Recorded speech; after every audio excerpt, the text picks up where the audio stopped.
नौजवान दोस्तों और बुजुर्गों, आज हमारा आपके दरमियान आने का मकसद ये है कि आपको हालात से वाकिफ करवाया जाए, आपको हालात से जागरूकता पैदा की जाए और आपको ये बताया जाए कि आने वाले दिनों के अंदर इस मुल्क में, इस देश में और इस औरंगाबाद में किस तरीके से आपका और हमारा लाएअमल हो। मेरे नौजवानों, जैसा कि आप जानते हैं, बहुत सारी बातें मुझसे पहले यहाँ तकरीर करने वालों ने आपके दरमियान रख दी है। जैसे जैसे इस मुल्क में फिस्ताई ताकतें, कट्टरपंथी ताकतें, मेरी मुराद बीजेपी से है, वो मजबूत होते जा रही है, उतना ही ये देश को कमज़ोर करते जा रहे हैं। मेरे नौजवानों, आने वाले दिनों में इस मुल्क में नफरत को बढ़ावा देने के लिए हर मुमकिन तरीके से कोशिश की जाएगी। भले किसी भी सियासी पार्टी के दरमियान कोई मराठा समाज का चश्मा पहनता हो, कोई यादव समाज का चश्मा पहनता हो, कोई हिंदू समाज का चश्मा पहनता हो, लेकिन मजलिस इत्तेहादुल मुस्लिमीन एक ऐसी जमात है जो सिर्फ इंसानियत का चश्मा पहने हुई है, जिसके दरमियान न हिंदू है न मुसलमान है, बल्कि तमाम इंसान है। और वो चाहती है कि मजलिस इत्तेहादुल मुस्लिमीन इस देश में हर हिंदू को, हर मुसलमान को और हर उस वंचित समाज को इंसाफ दिलाए जिसके ऊपर जुल्म सितम किया जा रहा है। मेरे नौजवानों, आने वाले दिनों के अंदर आप देख रहे हैं कि कैसे एक फिल्म के जरिए पूरे देश में नफरत के वातावरण को बढ़ावा देने के लिए कोशिश की जा रही है। बीजेपी वालों को ये बात समझनी चाहिए कि अगर वो इस तरीके से नफरत की सौदागरी करेंगे तो इस देश में उनका रहना मुश्किल होगा, बल्कि इस देश में अल्हम्दुलिल्लाह पुरअमन लोग पुरसुकून रहेंगे। यहाँ मौजूद बड़ी तादाद में बुजुर्ग है, बच्चे हैं, नौजवान हैं। मजलिस इत्तेहादुल मुस्लिमीन आपसे पूछना चाहती है कि 2014 से पहले क्या कभी आपने सोचा था कि आपके दरमियान आपकी अपनी क़यादत होगी, आपके अपने दरमियान आपका अपना खासदार होगा, आपका अपना आमदार होगा? लेकिन ये अल्लाह रब्बुल इज़्ज़त का एहसान है कि जिसने बैरिस्टर असदुद्दीन ओवैसी साहब को हमारे दरमियान भेजा और आपके दिलों में एक चिंगारी पैदा की कि हम भी अपनी क़यादत को खड़ा कर सकते हैं, हम भी अपना नेता चुन सकते हैं। अगर इस देश में और इस शहर में आपको रहना है तो आप ये बात समझ लीजिए कि आपको अपनी क़यादत को मजबूत करना होगा। आपको उन लोगों को आगे बढ़ाना होगा जो आपके अपने हकूक़ की आवाज़ को उठाते हैं। आप देख रहे हैं कि इस वक्त मजलिस इत्तेहादुल मुस्लिमीन के जितने नुमाइंदे म्यूनिसिपल कॉरपोरेशन में काम जो आपने चुनकर दिए थे, बदकिस्मती से आपके इलाके से कोई कॉरपोरेटर चुनकर नहीं गया था, लेकिन जिन जिन इलाकों से कॉरपोरेटर चुन के गए, आप जाके देखिए, आपके अपने रिश्तेदार रहते होंगे, उन इलाकों में कितना विकास का काम हुआ है। उन कॉरपोरेटर्स ने काम करते वक्त ये नहीं देखा कि ये हिंदुओं की गली है या ये मुसलमान की गली है, बल्कि मजलिस इत्तेहादुल मुस्लिमीन के तमाम कॉरपोरेटर्स ने पूरी कोशिश की है कि वो अपने अपने इलाकों में विकास के काम करें। तो यही काम करना चाहती है मजलिस इत्तेहादुल मुस्लिमीन। अभी आप देख रहे हैं कि कश्मीर फाइल्स के जरिए इस मुल्क में नफरत के वातावरण को बढ़ावा दिया जा रहा है। बीजेपी अगर वाकई कश्मीरी पंडितों से इतनी मोहब्बत करती है तो मजलिस इत्तेहादुल मुस्लिमीन के इस प्लेटफॉर्म से मैं बीजेपी को और वजीर आजम नरेंद्र मोदी को इस बात का चैलेंज करता हूं कि अगर आप वाकई कश्मीरी पंडितों से इतनी मोहब्बत करते हैं तो कश्मीर में उनको बसाइए, एक फिल्म के बलबूते पर इस मुल्क में नफरत को बढ़ावा नहीं दीजिए। जुल्म चाहे कोई करे, चाहे जुल्म मुसलमान करे, चाहे जुल्म हिंदू करे, चाहे जुल्म सिख करे या कोई और समाज का करे, वो जालिम ही कहा जाएगा। इसीलिए मजलिस इत्तेहादुल मुस्लिमीन किसी भी तशद्दुद की कभी भी हिमायत नहीं करती, किसी भी जुल्म की कभी हिमायत नहीं करती। इसलिए याद रखो कि तुम सिर्फ कश्मीरी पंडितों पर जुल्म की बात करते हो। अगर तुम इस मुल्क से सच्ची मोहब्बत करते और तुम हकीकी देशभक्त होते तो तुम गुजरात में मुसलमानों पर किए गए जुल्म की भी बात करते। वहां पर भी हजारों मुसलमानों को मार दिया गया, वहां पर हामिला औरतों को पेट से बच्चे गिरा दिए गए, वहां पर लड़कियों का रेप किया गया, चाहे वो हिंदुओं ने किए हो, चाहे कश्मीर में पंडितों पर किसी और मजहब के चाहे मुसलमानों ने किए हो, दोनों ही तरफ गलत हुआ है। हम दोनों ही बातों की निंदा करते हैं, दोनों ही बातों की मजम्मत करते हैं। लेकिन अगर तुम देश को चाहते हो कि ये देश सुपर पावर बने और वाकई तुम देश में सबका साथ और सबका विकास चाहते हैं तो तुमको सबको एक चश्मे से देखना पड़ेगा।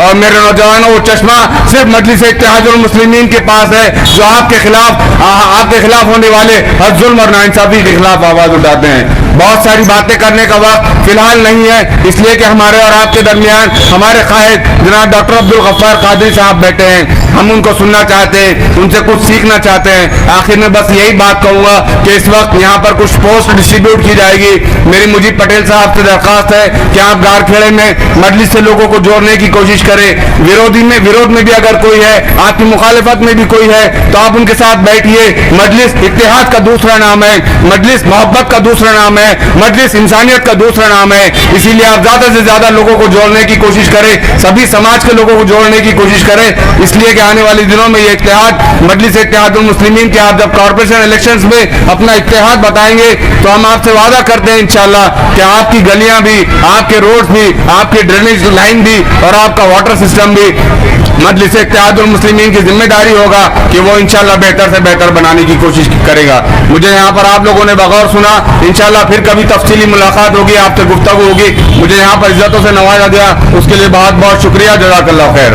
मेरे पार्टी के राष्ट्रीय अध्यक्ष बैरिस्टर असदुद्दीन ओवैसी साहब, अकबरुद्दीन ओवैसी साहब, Maharashtra president Imtiaz Jaleel sahab, Maharashtra working president doctor Abdul Gaffar Qadri sahab, शहर सदर शारिक नक्शबंदी साहब, ईस्ट प्रेसिडेंट दस्तगीर भाई, यहाँ बैठे मुजीब भाई जिन्होंने ये जलसा ऑर्गेनाइज किया है, अगर पठान साहब, मीर हिदायत अली साहब, अख्तर भाई, अकरम भाई, जकी भाई, मोमिन भाई, डॉक्टर मोइन साहब और तमाम हमारी संगठन के जो भी पदाधिकारी है जिनका नाम मैं भूल रहा होगा मुझे माफ करना भाइयों।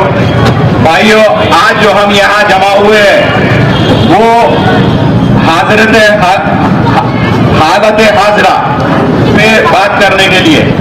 दोस्तों, आज की जो जरूरत है वो ये है कि हमको देश बचाना है यानी संविधान बचाना है। संविधान बचाने के लिए अभी जो शख्स हमें दिखता है वो सिर्फ पूरे देश में बैरिस्टर असदुद्दीन ओवैसी साहब के अलावा कोई दूसरा दिखता नहीं है। दोस्तों, वो एनआरसी का मुद्दा हो, ट्रिपल तलाक का मुद्दा हो, हिजाब का मुद्दा हो, किसी दलित पे अत्याचार हो रहा हो, आदिवासी पे अत्याचार हो रहा हो, तो उसकी आवाज उठाने के लिए पूरे हिंदुस्तान में एक शख्स आगे आता है, उनका नाम है बैरिस्टर असदुद्दीन ओवैसी साहब। दोस्तों, हमें आज अगर मजबूत होना है तो हमें यहाँ पर जैसा गारखेड़ा परिसर है, औरंगाबाद महानगर पालिका के इलेक्शन नजदीक आने वाले हैं, उसको मद्देनजर रखते हुए हमको अपनी जो वार्ड रचना है, वार्ड अध्यक्ष है, पार्टी की संगठन है, उसे मजबूत करना चाहिए। दोस्तों, उसी के तहत शारिक नक्शबंदी साहब पूरे औरंगाबाद शहर में एक बहुत अच्छी मुहिम चला रहे हैं। उन्होंने काफी सारे वार्ड में अपने पदाधिकारी नियुक्त किए हैं, वाइस प्रेसिडेंट नियुक्त किए, जिसकी वजह से पूरी पार्टी मजबूत हो रही है। दोस्तों, किसी भी पार्टी को अगर मजबूत होना है तो उसका संगठन मजबूत होना चाहिए।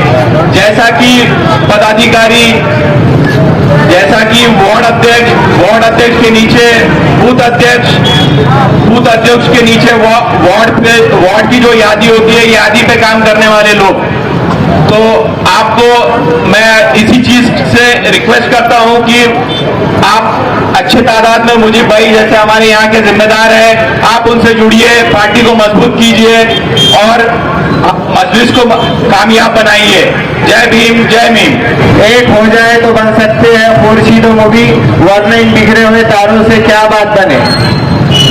जिस तरह से आप तमाम लोग देख रहे हैं कि ये जलसा हालात हाजरा के उन्वान से है। इंशाअल्लाह ताला कुछ देर में रियासत महाराष्ट्र के कारगुजार सदर डॉक्टर अब्दुल गफ्फार कादरी साहब यहाँ पर तशरीफ लाएंगे। मैं इब्तिदा से अपनी बात शुरू करता हूँ कि 2014 में कुल हिंद मजलिस इत्तेहादुल मुस्लिमीन रियासत महाराष्ट्र के शहर औरंगाबाद आई। इससे पहले ये जमात तेलंगाना की हद तक महदूद थी और हैदराबाद में हमारे 7 अरकान बंदियां थे। लेकिन जब अक़लियती तबके पर, मुसलमानों पर, दलितों पर हुकूमत का जुल्म बढ़ा तो इस वक्त इस जमात को रियासत महाराष्ट्र में भी जगह मिली और नांदेड़ में हमारे कुछ अरकान बंदियां मुंतखब होकर आए।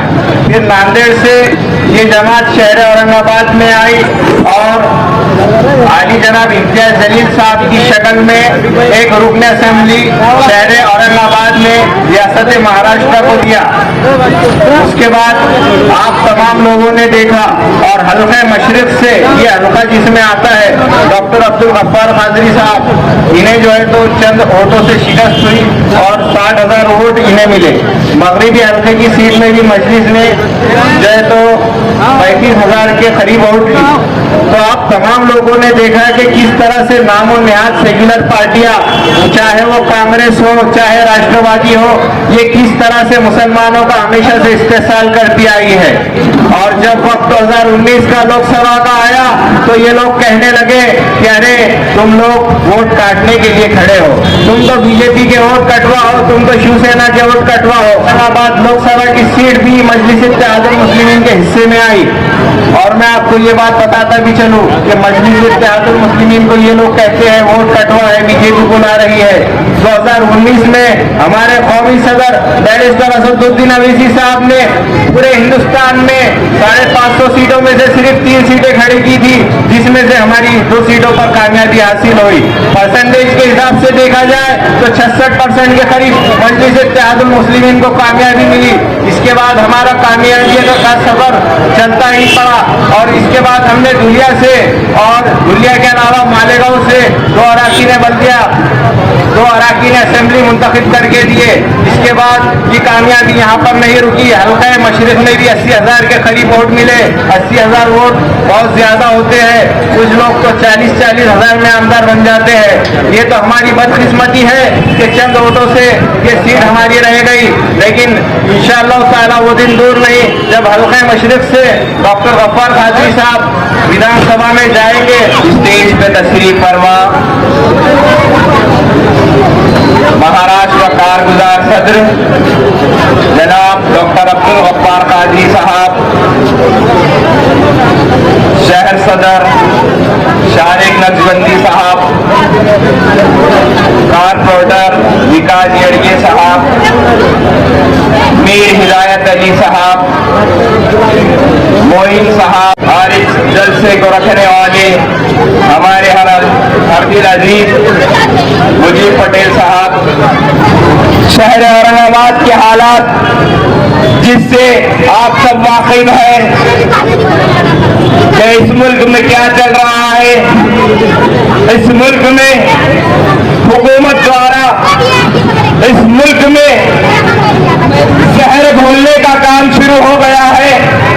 इस मुल्क में हिंदू मुसलमान को लड़ाने का काम शुरू हो गया है, चाहे वो कश्मीर फाइल्स हो या और कोई बात हो। सुन लो, राष्ट्रवादी